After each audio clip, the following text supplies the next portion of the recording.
I was so interested in seeing what him and Quinn Ewers do this year. There's been so much hype. We should have a pretty dangerous running back in Blake Corum.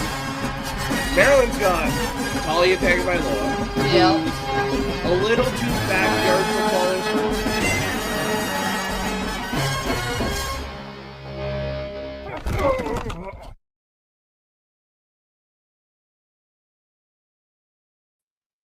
What is going on, ladies and gentlemen? It is your boy, Sean Spencer, one half of that dynamic duo that is Let's Talk Football.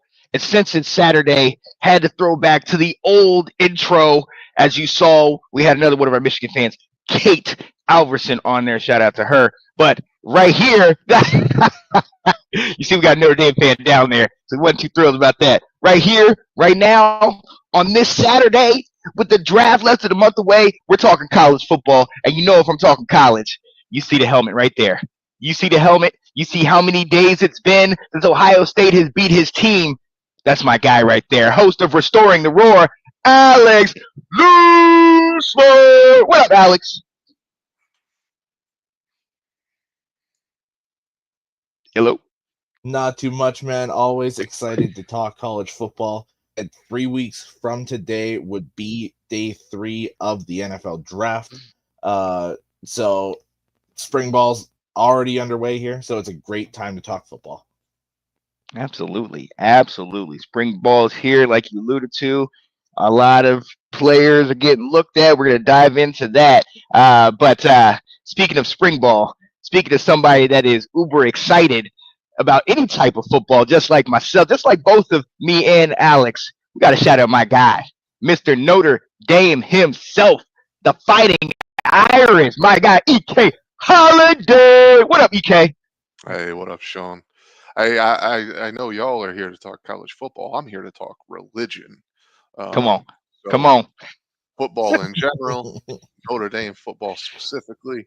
This is not a game, man. This is life. Right in front of touchdown Jesus, what they say, Hail Mary, full of grace. Love it. I'm here for all of it, ladies and gentlemen. Welcome back on this Saturday. The regular season is over, obviously, the playoffs, obviously, all that. The team that shall remain nameless took home the title, but there was a representative from this show in there, our guy. And we talked about Notre Dame yesterday, answered the question, are they back?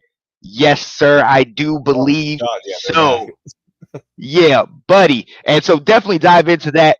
But speaking of where we are, my man Alex alluded to it. NFL draft preview. We know the big names. We know players are looking to go here and there. We're just going to give you a little tidbit of what we think. Some of the guys that we're looking to, who's going to be the next great one, Drake May, as you see. Are we going to have it run on quarterbacks? What's going to be the big position? We're going to dive into all of that. So, Alex, I'm going to come to you first. A lot of top talent coming out this year. A lot of big names. Obviously, the Travis Hunters, the Abdul Carters, your boy Mason Graham. Like, a lot of names are going to be out there. Tell me some of these names and some of the guys that you really think are going to have an impact coming into this season. Yeah, so I think a lot of these guys, it's going to kind of depend where they end up. But, I mean, Abdul Carter seems like a can't-miss guy off the edge. This defensive tackle class is really top-heavy. You already listed Mason Graham. The other Michigan guy, Kenneth Grant, Derek Harmon from Oregon, Walter Nolan from Ole Miss. This corner class, you've got, obviously, Hunter, whether he's corner or receiver. It depends. You've got the Michigan guy, Will Johnson. You've got Jahdae Barron from Texas. Hairston from Kentucky. The quarterback class is a little light this year, especially when you look at the next year, probably 2 years. It's a pretty weak class. The running back class is great this year with Genty and your boy Hampton and the 2 Ohio State running backs and Caleb Johnson from Iowa and Cam Scatabo. And like that running back class is loaded. Receivers really good this year. Like this is a solid overall class with a lot of depth. Oh yeah. Oh, absolutely. I mean, look, and Eric, he talks about the running back class. He talks about some of these pieces on offense, on defense. You know, to his point, I don't think this is a QB draft. Although there are some names that we've all talked about, it might eventually be might help some team down the line. But what is the main focus? What is the main position that you think is going to be big? I mean, running back, wide receiver, line, D line. What are your thoughts about the main position that's going to jump off the board? Sure. I mean, so I'm talking about this as a college football fan. Of course, guys that I think could translate.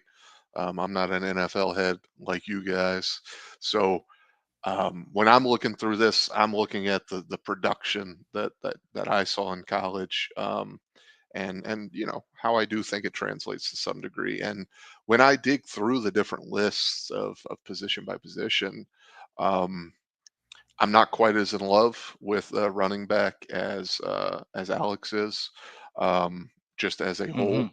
Hmm. Receiver, completely agree. Absolutely loaded. I mean, you can go 25 deep of guys that have potential to really play in the league. Hmm. Tight end, unbelievable. At least at the Hmm. top. Uh, Offensive tackles, I like a lot more than guards this year. Hmm. Defensive line is just stupid this year. Hmm. It's ends, tackles. We might see a run on defensive linemen, like we haven't before in the first two rounds. It is Yeah. just so deep. I think you're going to get really good guys in round 3 and 4 this year on the defensive line. Linebacker, Hmm. a little less so for me this year, but the defensive back class as well. Alex already started with the disrespect. Um, there was not a certain corner named. I was purposely leaving him for you. I did that Yeah, intentionally.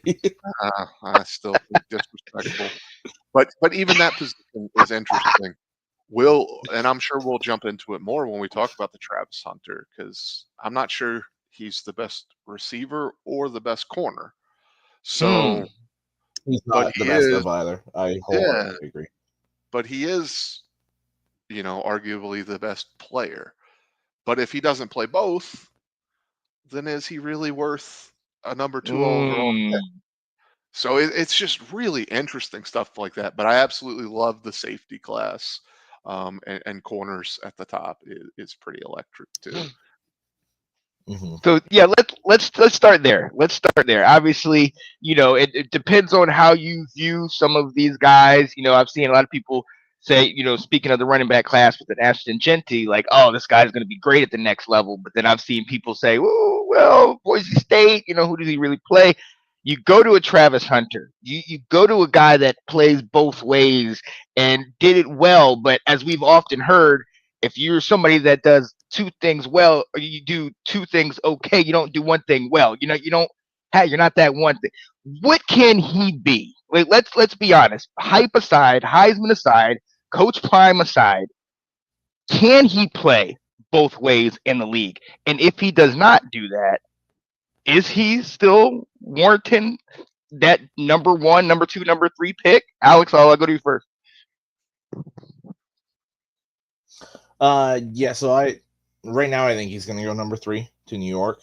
And if we're Hate that. looking at him as a prospect, to me, corner wise, he's very similar to Trayvon Diggs for me. Really good cover guy, but likes to be aggressive with the ball. Yeah. So there's probably 1 to 2 games each year, time after time after time. That first year he was at Colorado, another guy that's in this draft that is going to be a late round steal at wide receiver, Elick Aomanor from Stanford. Stanford, yeah. Cooked him for like 200 yards and a couple touchdowns. Like, just Oh yeah. beat him down. So there's a couple games there where it's just a total mismatch.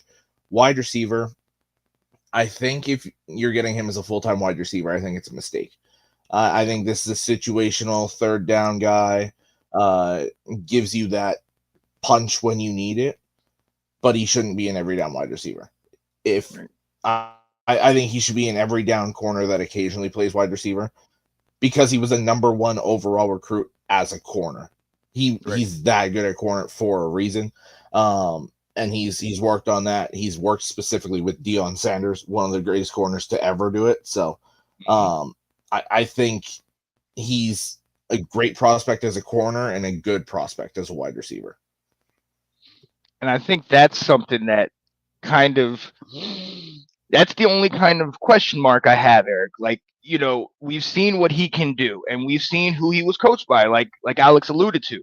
And even Deion Sanders only had a couple stints at wide receiver. He only came in every once in a while, maybe a gimmick or, maybe run a go route or something of that nature. And I understand that Travis has had success. He might have been the best receiver on that team, but we're talking about the NFL, and all of these guys are top tier. Most of them are top tier picks. Can he really be a wide receiver, but B, even if he wants to play both, can he really legitimately play both ways every snap of the game like he did in college?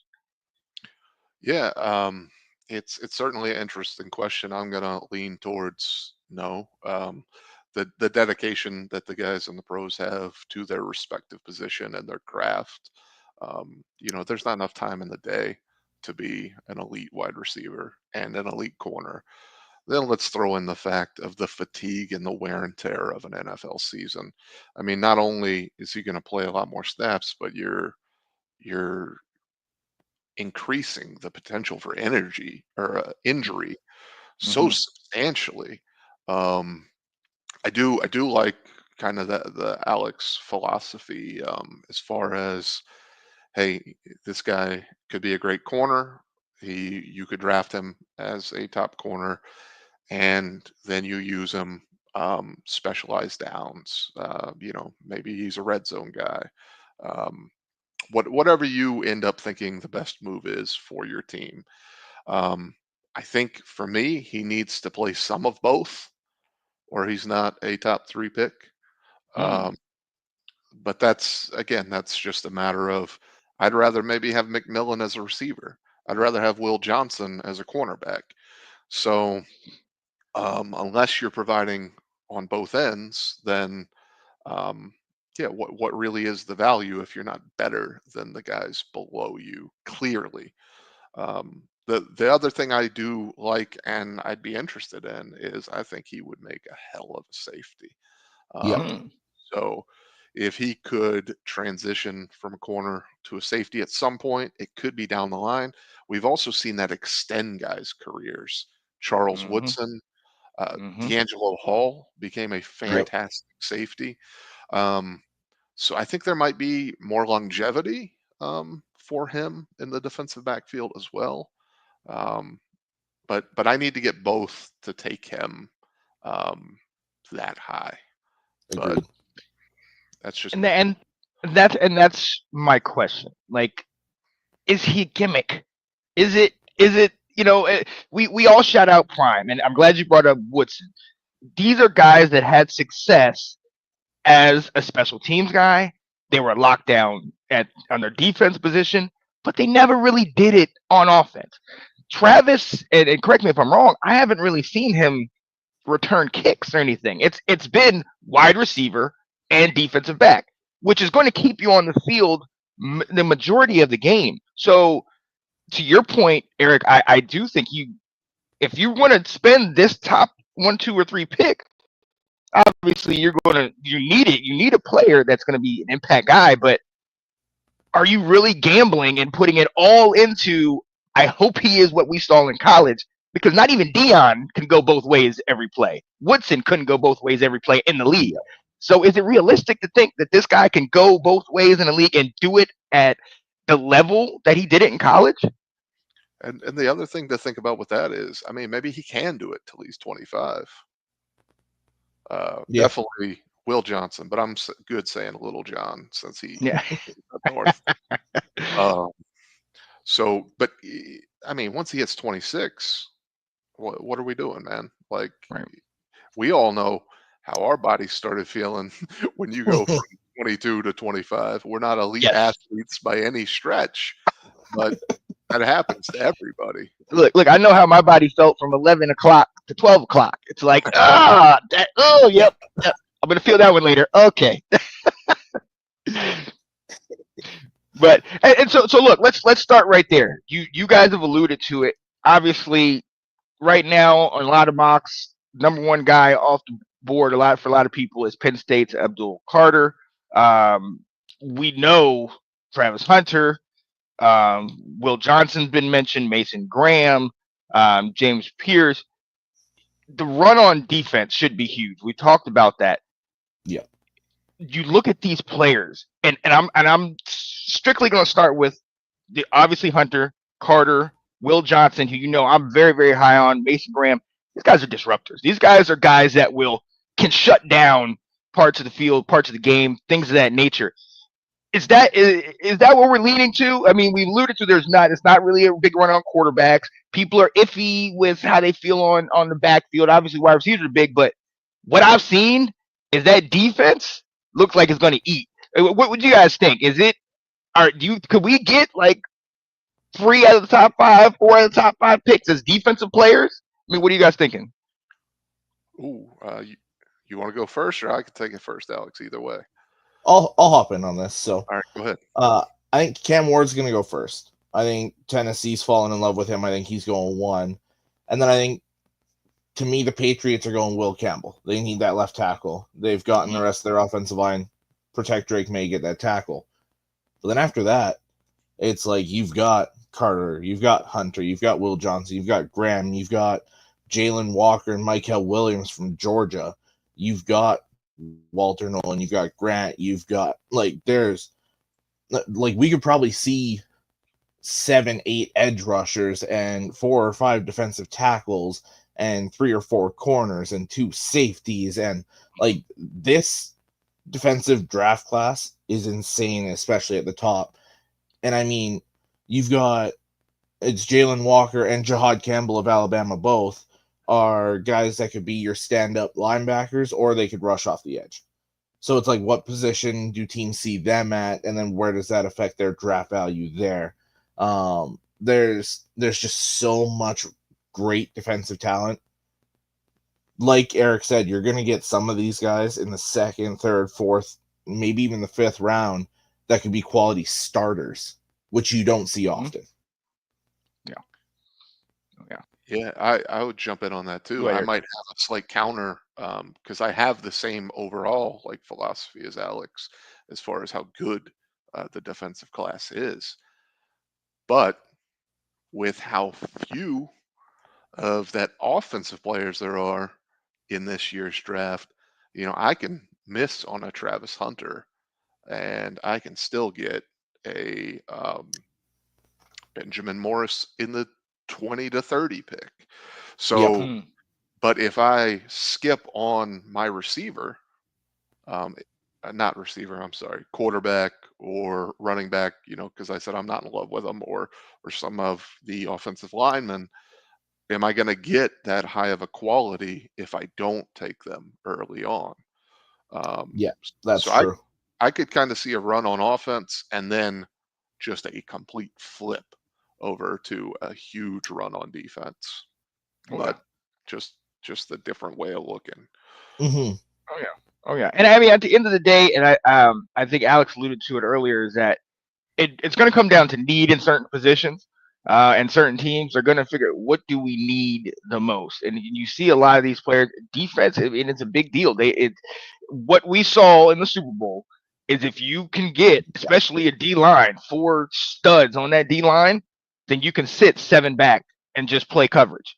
If you can get that impact from that, and you have guys that have that speed on the edge, you have disruptors in the middle. One of the guys, and Alex, I know one of the guys that I'm really big on is Kenneth Grant, y'all's DT. His size, his agility, his mobility, all those things. I think that's huge. So if you're looking at one player, and we're gonna start with defense, one player coming out that you think is going to be the second coming, he's going to be the disruptor in the team. It doesn't have to be Travis. It could be D line, could be secondary, whatever, or one of the best players defensively coming out. where would you guys go? I'll start, and I'm gonna steal. I've been talking about him all season. I'm gonna steal your guy, Alex.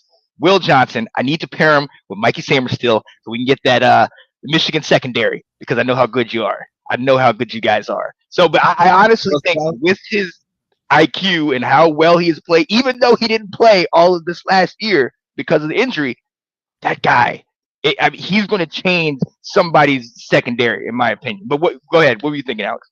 I was just saying, it's sounding like he might start to fall a little bit, so he might fall into trade range for you guys. Just the fact that he wasn't able to run or show anything at Combine, Pro Day, anything like that. Sounds like he might fall into the late teens, early 20s there. We'll see if that actually happens. But love it. For me, I'm gonna not pick a Michigan guy just because I could go on and on and on about those guys. But to me, I'm going Walter Nolan, the defensive tackle from Ole Miss. Ooh, this guy he's so strong, he's so explosive, and he's extremely athletic. He's big, but he's a good enough rusher that you could put him on the edge in certain situations, and he could win outside for you. I think he's an all-around defensive tackle, great against the run, great at rushing the passer. He's got so many moves to attack the offensive line. I've loved everything I've seen from him, whether it was Texas A&M or Ole Miss. I think this guy's a home run. Ooh, I like that. EK, what you think, man? Well, I am not as professional as Alex, so I'm going to give you two. The one is my biased one that I believe in wholeheartedly, and that is Xavier Watts. Yes. Someone is going to he's going to go much later than he should.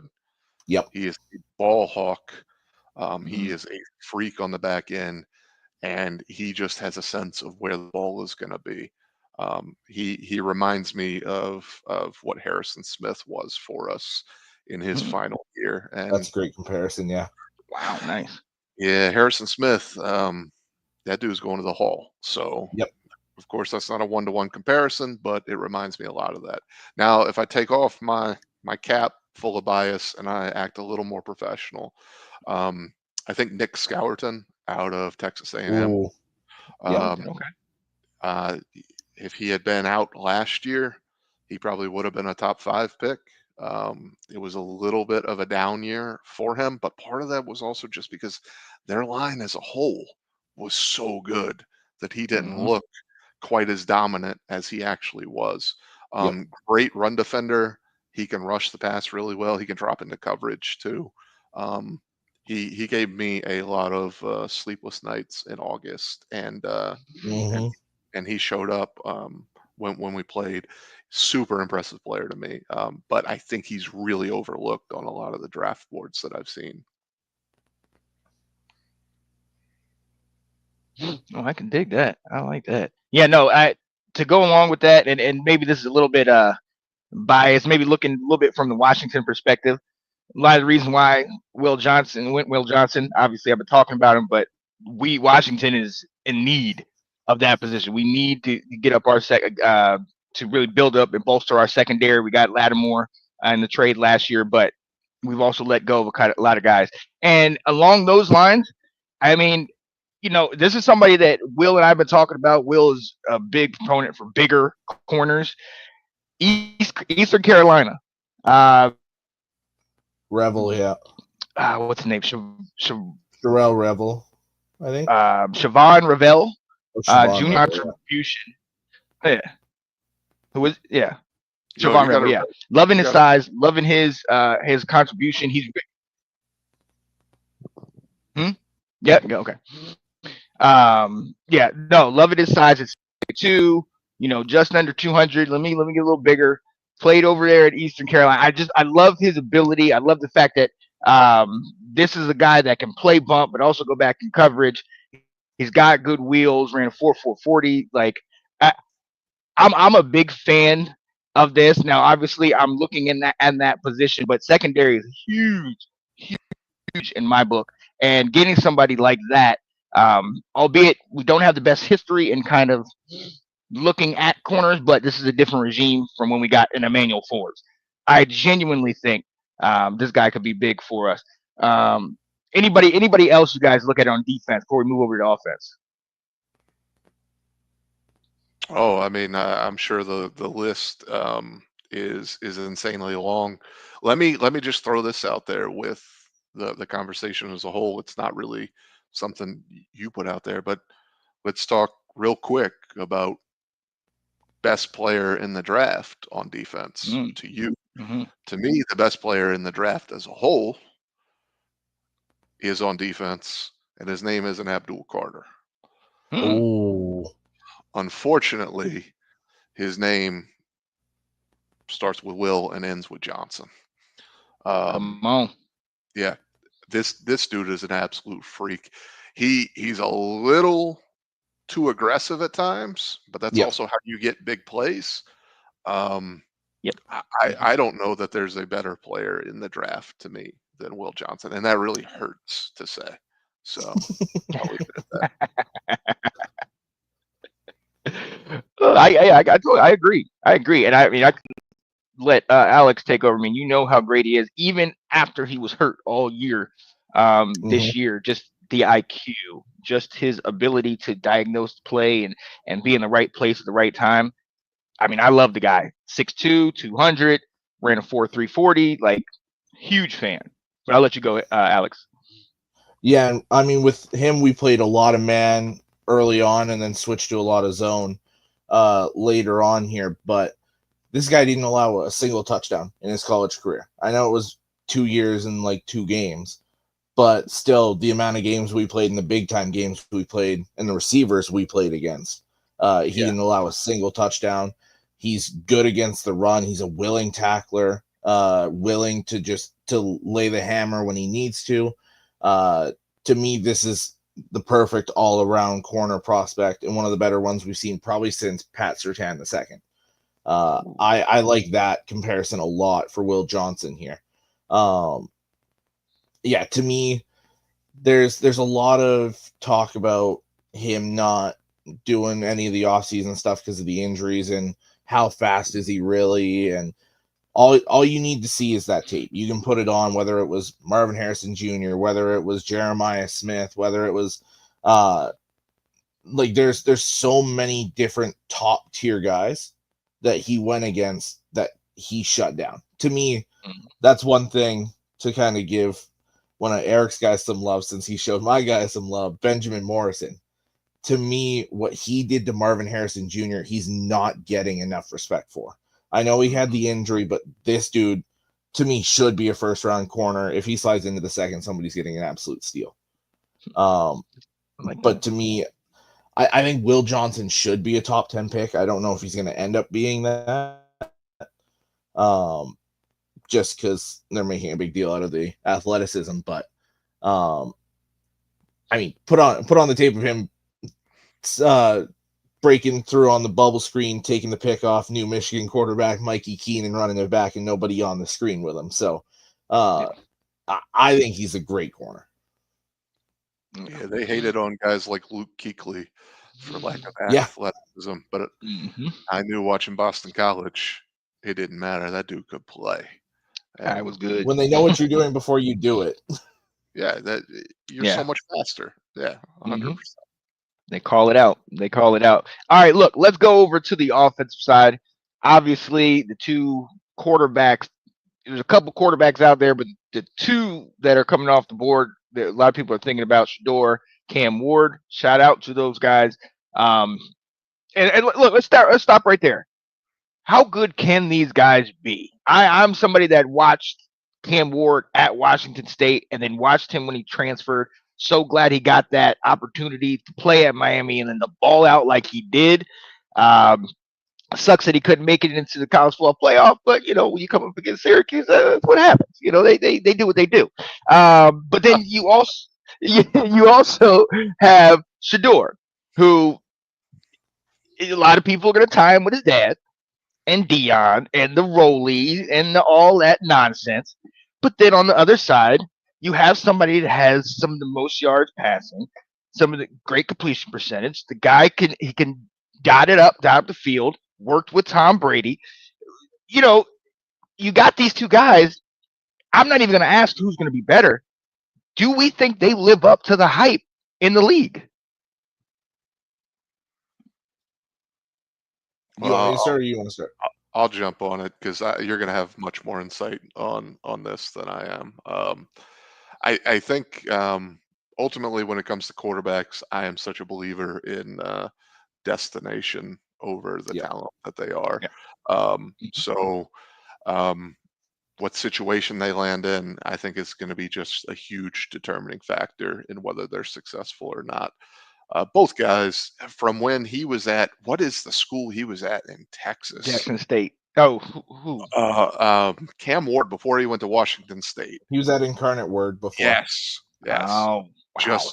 Just when he was in Incarnate Word War, uh, and he was blowing up, and then seeing him go to Washington State and going, "Oh, this is a feel good story." Like, hey, Mhm. hopefully he does something when he gets there, and then he lights up the world, and then he gets to Miami and does something quite similar.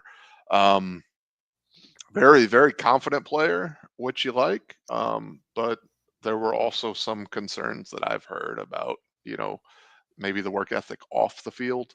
So not as far as the gym, but maybe film room, that sort of stuff. So that's always a little bit concerning. Shador, man, does anybody throw a better ball than that kid? Like, Mm. but does anybody else willingly take sacks instead of throwing the ball Yep. away? Mm.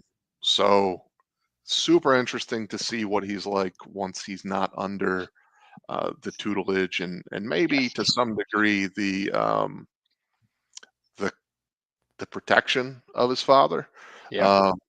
so definitely rooting for both. They do seem like good kids, both of them, and both of them are supremely talented. But I think destination is going to dictate ultimately the success. I didn't get to read the comment, but I live in Cleveland, and I feel for whichever guy on the entire draft list ends up here.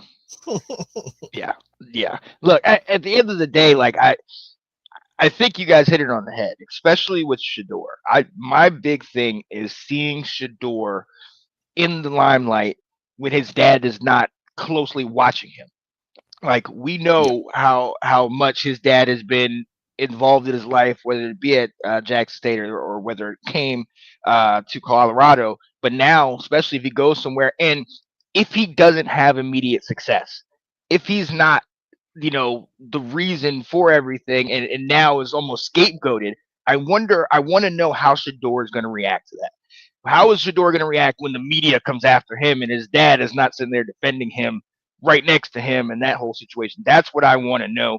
And I'm hoping that he can, you know, show his composure and show and make a name for himself as that person. But I totally agree. The destination is going to play a large role, and that's what kind of scares me about Cam Ward. Because if we're talking Titans, I mean, the last couple years, and mind you, I think Cam Ward is a better prospect than Levis. Much better. Levis when he, yeah, especially Levis when he came out, kind of his best year was the second to last year he was there. His last year was not great. Yeah. Then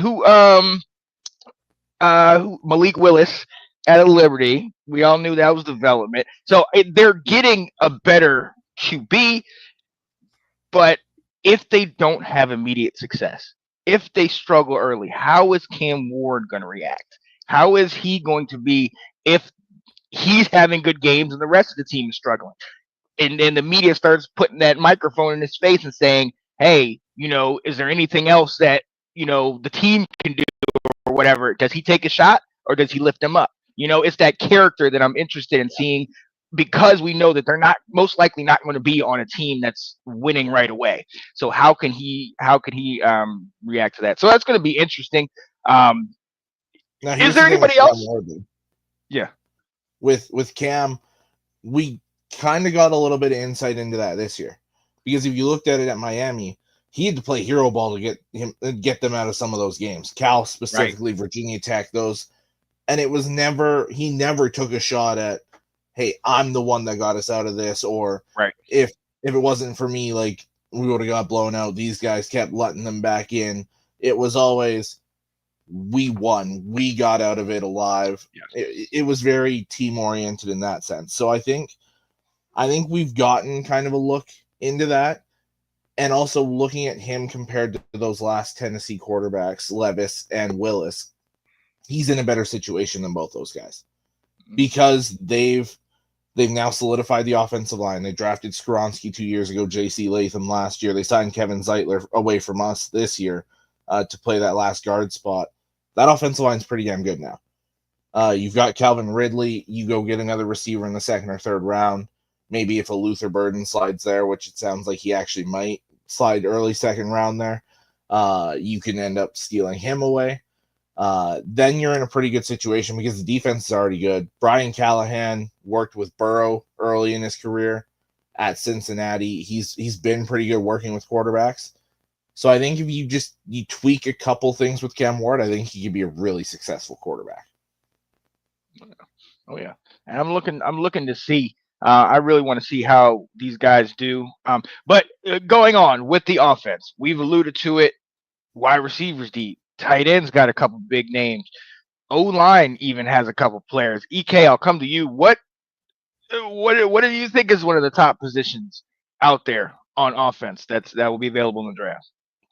I mean, if we're going pound for pound, as far as the elite top of cream of the crop, tight end. I think Tyler Warren, if you just look at it, as I said, pound for pound, he is probably the best player on offense in the draft. Whether that makes him the most valuable to you or to your team is a different thing. He's an absolute freak. Then you jump down and you look at, I'm not going to dive into him too much. I watched him a lot. I am tired of giving Alex love. Colston Loveland, absolute monster. No more hype for him though. That's it. We got Arroyo out of Miami, who's a freak athlete. Mason Taylor was really good at LSU. Then you just kind of look down. You think of guys who are like freak athletes, like your North Carolina Tar Heel, Nesbitt. As far as an athlete, man, I mean, that's basically a receiver in a tight end body if somebody figures out how to use them right. And then that's the key. Yeah, exactly. You throw in, my guy Mitch Evans, who honestly, as a receiving tight end, pretty fantastic. His blocking was a little underwhelming his first couple of years. He probably would have been considered a top 3 tight end if he hadn't torn the ACL the prior season. So this year was kind of like a comeback for him. Up and down, people are going to get really, really, really good players out of the tight end position. And I know that is not a sexy answer whatsoever. But that's it's a great answer though. Yeah, thank you. Yeah, it is. Oh yeah. Because there's also and I mean Alex Harold Fannin Jr. from Bowling Green, right? Yeah, exactly. Yep. And Fedone, he's absolutely fantastic as well. So, and as we've seen over the last several years, I mean, there's been years where there haven't, tight ends haven't been sexy, but recently, I don't know, man, bringing sexy back. You know what I mean? You got obviously Kelsey's out here getting his love. Kittle, Brock Bowers, your boy Michael Mayer, Matt Andrews. Tight ends are starting to really if you can get the right guy and fit him right in your system, they're starting to take off. They're starting to really become something. So to that point, Alex, about Harold Fannin Jr., one of those guys that, receiver build, big guy, impact player. I mean, are one of these tight ends going to become? I mean, I'd be interested to see how Harold Fannin Jr. or Warren or your boy Loveland, how they would be. But will we have anybody like a Brock Bowers? And when I say that, I don't mean stat pound for pound, stat for stat, but somebody that's going to have that type of impact on his team going forward. I think it's a good question, and I think a lot of it depends on where they end up. Like, to me, I think Indianapolis walks away with either Warren or Loveland, depending if Warren goes sooner. And I think either of them in that spot has that kind of impact. And to me, I think if Warren ends up going to Indianapolis, which I think is the most realistic situation, then I think Loveland ends up with Jim Harbaugh in LA. And I think both of those guys have amazing impacts. You look at Indianapolis, they have receivers and the running back, so then that tight end's going to get lost, right? Because you can't just focus strictly on him. And in LA, Harbaugh already knows how to use Loveland. He went all the way to Idaho to recruit him for a reason. And he loves what Loveland can do. And then you pair him with Justin Herbert. I think that is a nasty duo there. So I think those two, especially at the top, can have similar impacts to what Brock did. Obviously not to that extent, because what he did is unheard of from a rookie tight end especially, but just tight ends in general. But I think those two could be really great for their teams. Oh, yeah.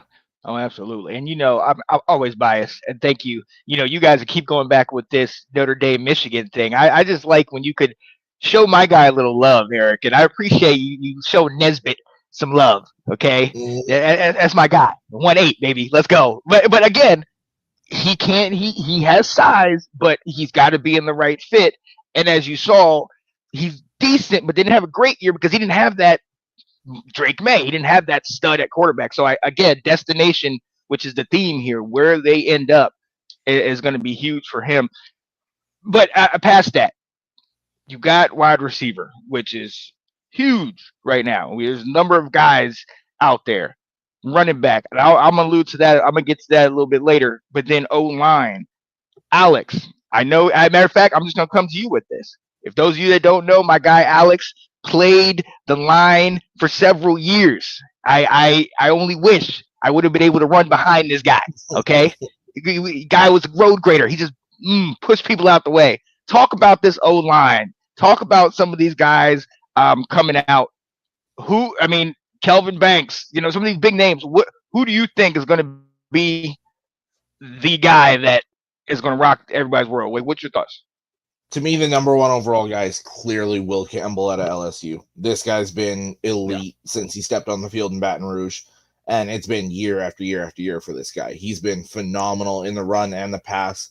I'm glad teams aren't letting the arm size hinder them. His arms are just a little bit shorter than what you'd ideally want for a tackle, but the tape doesn't lie. He's done phenomenally with the arm length that he has. And you step outside of that, Armand Membu from Missouri is a great right tackle. I think if you're looking specifically for right tackle, that's your guy there. Kelvin Banks has the versatility, left, right, could even slide into guard. I like him a lot. Josh Connerly from Oregon is going to be really good. And as much as we're showing love to teams we don't like, hate that I'm going to do this, but Ohio State has two great players to come out. Josh Simmons is that pure left tackle. The one knock on him is power moves. He struggles with power moves a lot. The bull rush, he plays a little bit too high for it, so you can bowl him over with that. But their guard, Donovan Jackson, who slid out to left tackle when Simmons went down in the Oregon game, he's got 4-position versatility, either guard or either tackle, and he was phenomenal when he slid out to left tackle. It looked like he had been playing that for a decade.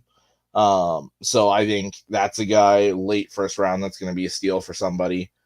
The center, the interior class in general, like Eric was saying earlier, is a bit weak. There's a couple of really good guys at the top, but then it kind of drops off. Your top centers are probably going to go 3rd, 4th round, and they'll be solid, but they're not going to be the top tier guys we've gotten in the past few drafts at the interior position. And tackle as a whole is quite top heavy. I think there's probably about 5 or 6 guys, and then it drops off a cliff. Yeah. And that's gonna be interesting. EK, man, what are your thoughts looking at this list? You look at guys, Georgia guys are on there, the Tate Rutledge and the Jared Wilson, and we know about the top tier, Emory Jones. Who are some of these guys on that O line that people should be looking out for? I'm not familiar with Georgia. Who is Georgia? Hey, hold up. Stop speeding on that that one. was Just second relax. round All right? playoff win. That's who that was. No, of course, They just had a Matt. backup quarterback though. They didn't have their starter, even though I they know hated their starter. But keep they going. lost. Yeah. We did not win. I know. Um, I'm not going to try and follow Alex up too much. Clearly, he's very well versed on the offensive line, and he nailed, uh, you know, killed it beyond anything I was going to throw out there. So I'm just going to throw out a few other names that I really liked. Ozzy out of BC. I think Hmm. last name Triple E or Triple O. Um, Yep.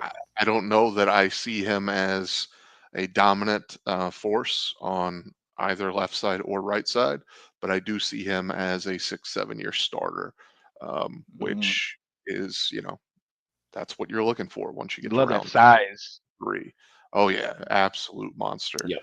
And Emory Jones out of LSU as well. I feel like he Yep. was a little overshadowed by Will Campbell. Absolutely powerful. Mhm. Maybe not as tall or as long as some of the other tackles, but you could always see a guy like that transition into a guard as well. Yep. Um, the final guy I'll throw out is center USC Jonah Moinheim.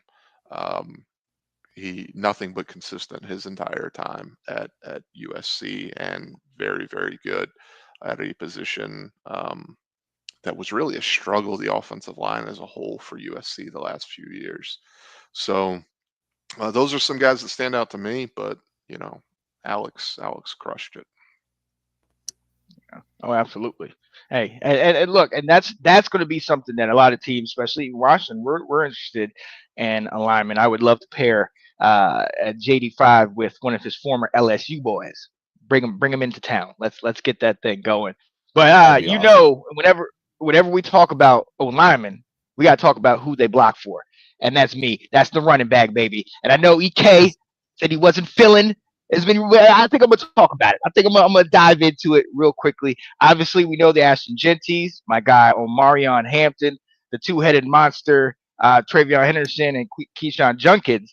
But there's a couple other names out there, and I'll let you guys get into it. I mean, the Caleb Johnsons, the Devin Neal, Cam Scatterbo, LaQuint Allen, Trevor Etienne. The names are there, and I think we're gonna have to figure out how they can contribute to a team. And I look at a guy like Cam Scatterbo, right? 4.6 speed, 5'11", 215. He's not jumping off the boards, but we've seen him at Arizona State. We saw him when he played Texas in those games. I mean, literally took the team on his back. So, Alex, I'm gonna come to you. We're looking at these guys at running back, and yes, you the top 5 guys pretty legit. And then after that, it's like kind of like pick your poison. Like, what do you want? Do you want a tough guy? Do you want a speedy guy? Do you want a guy that can run routes? You know, character. Like, what is it? So I kind of agree that maybe the running backs aren't as high, but I definitely think you can get some studs in this draft at halfback. What do you think? Yeah, I think this is a class where you're probably able to get a starter into the 3rd round at running back, and that's with a couple running backs possibly going in the 1st round. Like I think outside of that top 5, then you've got Caleb Johnson. My big sleeper in the running back class is, I believe his first name's LaQuint, but LaQuint Allen from Yes, Syracuse. Syracuse. That's I right. love everything that this kid does. He is a solid all around running back. Was great running the ball or like pass catcher for Kyle McCord, that kind of safety blanket. He's a solid pass blocker, which you don't see out of many of these guys. I love what he does, and he's probably going to go day 3 and be an absolute steal for one of these teams. Mm-hmm. But the earlier guys, I love Caleb Johnson. Same thing. He does everything, and he does everything very well. Yeah. Oh, yeah. EK, what you think, man? Yeah, I know I'm on the hot seat for not being quite as loved. Don't get me That's wrong. because of Audric Estime. That's because you Audric Estime. What he did to my Tar Heels. I got to come in here and take shots when I can. All right, I got the Kyron, the Audric, the come on, Jeremiah. come Maybe on. that's what it is. I'm a little spoiled at the moment. Yep. Yep. When when I look at the class, the names that stand out to me, and this is going to be, I guess, my Skip Bayless take. I like Ashton Genty. I'm not head over heels for him whatsoever. Yeah, I agree. Uh, Omarion Hampton, I am head over heels for. Yep, Personally, I think he's the best back in the draft, and Totally agree. I agree. I don't think it's a competition, at least from my eyes. Travion Henderson, I like him a lot. I'm not as big on Judkins. I think he's really good. Yeah, I'm the other way. I think I like Henderson. Judkins better than Henderson. I think Henderson translates better Ooh. to the NFL than he did in college. But I love I to can see hear that. your thoughts about Judkins. And then other guys, I just like Caleb Johnson, like really, really good back. He might be a really good pro. But then we get to guys who are kind of like Scatabo. How does the athleticism, the hard nosed nature, how does that match up when everybody is 6'5" and runs a 4.4? Yeah. So the heart is there. I know that, and you hate to throw him in like a Peyton Hillis kind of, Yeah, just maybe assuming things about him, but maybe the receiving ability helps there. Dylan Sampson, freak athlete, does it Yep. translate? But I'm not going to go down the entire list here. But someone who gets me kind of secretly excited down towards the bottom, as that is Zibby. I don't know if you heard her, my guardian angel dog right here, That's right. for time to the cows. Jaquindon Jackson out of Arkansas. yes. Okay, nice. Oh my gosh, I would love to see him end up in Baltimore to spell Derrick Henry. Mhm. And then Corey Kiner out of Cincinnati is Yep. a dude who's a really, really good back that just doesn't get enough love.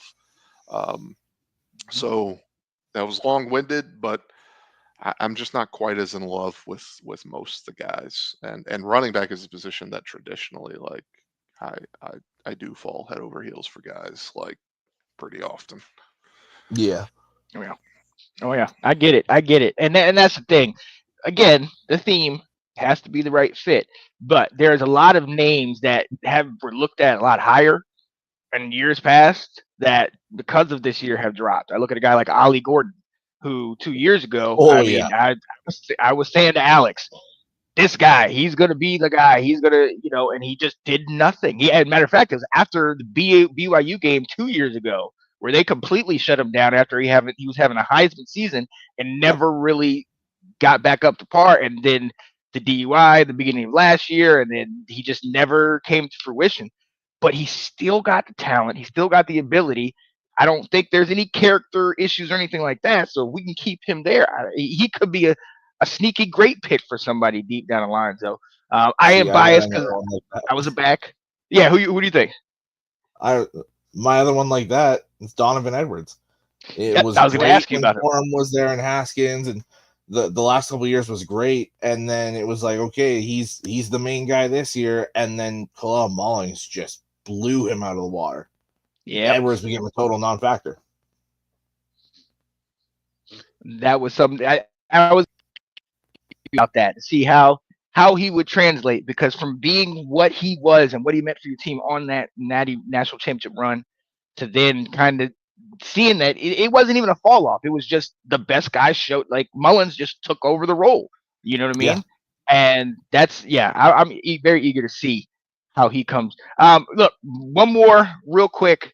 We alluded to it. Alex, I'm gonna come to you first. Wide receiver. Now, obviously, on people's list, Travis Hunter is on here, but I'm going to take him off of this list right now. You got Tetsuo McMillan, Golden, Luther Burden, Emeka Buka. I continue to go down the list. This is a deep wide receiver draft. And coming out wide receiver. What is your thoughts? Who are your main guys that you're like, this guy, he's going to be the one? See, and I love this wide receiver class. Expect them to go later than you think, though. And it's going to be the same with running back, because a lot of these teams are going to sit there and be like, there's quite a few options. I can wait a little bit, and if I lose out on McMillan, I can still maybe get Golden or Buka, or Like there's plenty of options later on. There's going to be a guy we talked about quite a bit later in the season. Nick Nash is probably going to go like 5th, 6th, 7th round, just because there's so many good receivers. And there's so many guys at that big body jump ball receiver. There's so many guys at the deep threat can run you off the field receiver. There's so many guys in the slot that they're all really, really good at what they do. But there's not really a guy that's phenomenal at all three. I think the best one at all three is Tetero McMillan. Arizona started to put him in the slot a bit more this year when it wasn't really working to get him the ball outside with Fifita. They moved him into the slot, and he showed he can do it there. He's not elite in the slot, but he's good in the slot. He's got the speed to run down the field. He's a really good jump ball guy on the outside. Rarely loses out there when he's one-on-one on a jump ball. So I think McMillan's far and away the number one receiver. Burden is that burner probably from the slot at the NFL level. I hated watching this guy as much as I did, but Ibuka is going to be great in the slot at the NFL level. He reminds me a lot of a Jackson Smith and Jigba, who he played with. I think they're both really good slot guys. They're going to be they're not going to be your first or second option, but when you need on 3rd and 5 to get that first down, you're looking to him. He'll get you those yards. I think he's a great option for those kind of scenarios. I think Pittsburgh would be a great spot for him personally. I think he fits what they need perfectly. And I think Burton's going to slide to the second round. I said that earlier. I think that's what's going to happen, and he'll end up. I think the perfect spot is Tennessee.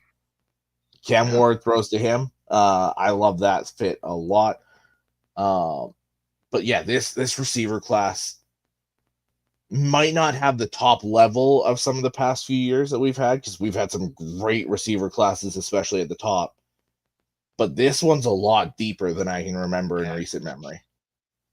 Oh yeah, absolutely. I mean, you just continue to go down the list. You got, Ty Felton from Maryland, Tez Johnson from Oregon, a guy I'm high on, Xavier Restrepo out of Miami. I mean, you talked Isaiah about Bond. Nick Nash. Yeah, Isaiah Bond, Juice Wells, our buddy Will loves this guy. So I mean, just name after name after name deep on the list. So you don't have to jump and get this right away.